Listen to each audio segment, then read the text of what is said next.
మెజారిటీతో తొత్తయ్యాడు జగన్మోహన్ రెడ్డి గారు. వాస్తవం కాదా? ప్రత్యేక హోదా వచ్చిందా? పోలవరం ప్రాజెక్ట్ వచ్చిందా? రాజధాని వచ్చిందా? కడప స్టీల్ ఫ్యాక్టరీ వచ్చిందా?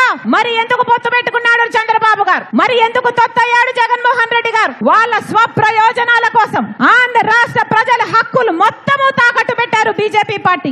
అందుకే చెప్తున్నాం, ఈసారి బుద్ధి చెప్పాల్సిన సమయం వచ్చింది. అంతేకాదు, జగన్మోహన్ రెడ్డి గారు ముఖ్యమంత్రిగా 5 సంవత్సరాలుగా ఉన్నారు. మరి 5 సంవత్సరాలలో ఇచ్చిన ఒక్క వాగ్దానమైనా నిలబెట్టుకున్నాడా జగన్మోహన్ రెడ్డి గారు? బీజేపీ పార్టీ మెడలు వంచి ప్రత్యేక హోదా తెస్తానన్నాడు జగన్మోహన్ రెడ్డి గారు. వచ్చిందా అన్నా? వచ్చిందా?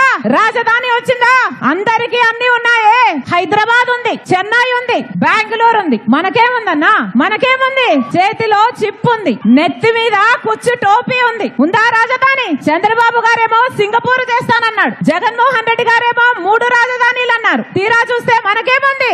గుండు సున్నా ఉంది. ఏం చెప్పాడు జగన్మోహన్ రెడ్డి గారు? వాషింగ్టన్ ను తలపిస్తానన్నాడు రాజధాని. అయిందా? ఎన్ని మాటలు చెప్పాడు జగన్మోహన్ రెడ్డి గారు? రైతుల కోసం 3000 కోట్లతో ధర స్థిరీకరణ నిధి ఏర్పాటు చేసి ప్రతి సంవత్సరము పక్కన పెడతానన్నాడు జగన్మోహన్ రెడ్డి గారు. అయిందా?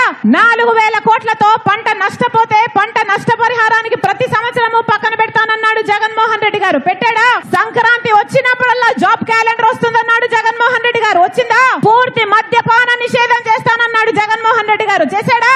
చెయ్యకపోగా ఈ రోజు సర్కారు ఏది అమ్ముతే అదే తాగాలి. ప్రపంచంలో ఎక్కడా లేనివి ఇక్కడ అమ్ముతున్నారు. వాళ్ళు భూమ్ అమ్ముతే మీరు భూమ్ తాగాలి. వాళ్ళు 3 క్యాపిటల్ అమ్ముతే మీరు 3 క్యాపిటల్ తాగాలి. వాళ్ళు డిఎస్సి అమ్ముతే మీరు డిఎస్సి తాగాలి. వాళ్ళు క్యాపిటల్ అమ్ముతే క్యాపిటల్ తాగాలి. ఒక పాడు ఒక పద్ధతి ఏమైనా ఉందా?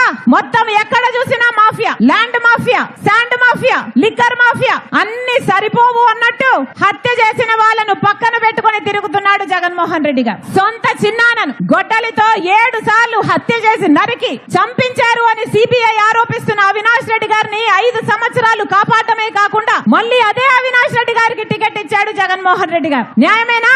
వివేకానంద రెడ్డి గారు కడప జిల్లా నాయకుడు, రాజశేఖర్ రెడ్డి గారి తమ్ముడు. అలాంటిది అంత పెద్ద మనిషిని చంపితే ఈ రోజు వరకు న్యాయం జరగలేదు. అందుకే రాజశేఖర్ రెడ్డి బిడ్డ జగన్మోహన్ రెడ్డి గారికి ఎదురు నిలబడింది. ఇదే జగన్మోహన్ రెడ్డి గారు చెప్పిన ప్రతి మాట నమ్మింది రాజశేఖర్ రెడ్డి బిడ్డ. ఇదే జగన్మోహన్ రెడ్డి గారి కోసం 3200 కిలోమీటర్లు పాదయాత్ర చేసింది రాజశేఖర్ రెడ్డి బిడ్డ. కానీ ఇదే రాజశేఖర్ రెడ్డి బిడ్డ ఈ రోజు ఎదురు నిలబడింది.